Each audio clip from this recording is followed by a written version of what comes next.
SUHO's role in the transition to the low-carbon economy is just to demonstrate and help our clients, client by client, project by project, how they can achieve better buildings and better building performance for the people that occupy the buildings and the homes that they build.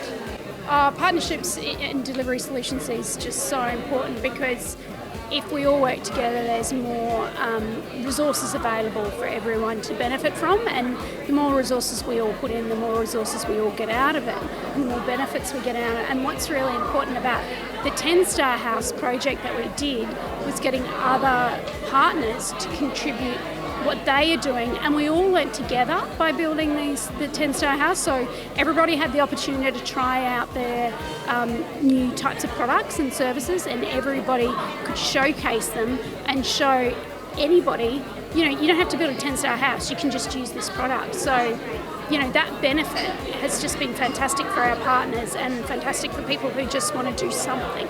The 10-star house was originally done because we've done compliance for so many years. We know what it takes to design and analyse a 10-star house from the beginning. But converting that into construction is a very different thing. It's only been done successfully on a handful of occasions around Australia, so we wanted Adelaide to have its first.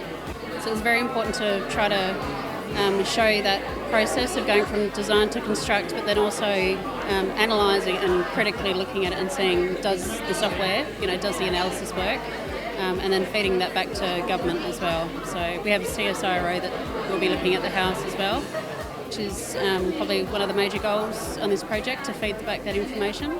The house is located in Woodford, so it's in a very dense site, very typical of a normal neighbourhood, which is very important in terms of feeding back data, because then you're also looking at a typical house that an Adelaidean would very much live in. And so we can get out of the building the heating and cooling loads, what is predicted, trying to get to the temperature around about sort of between 18 and 22, 23 degrees most of the year.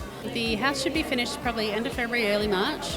And then from that time we'll start monitoring it. So the house is fully automated and has ventilation requirements that turn off and on depending on what the temperature is inside of the house.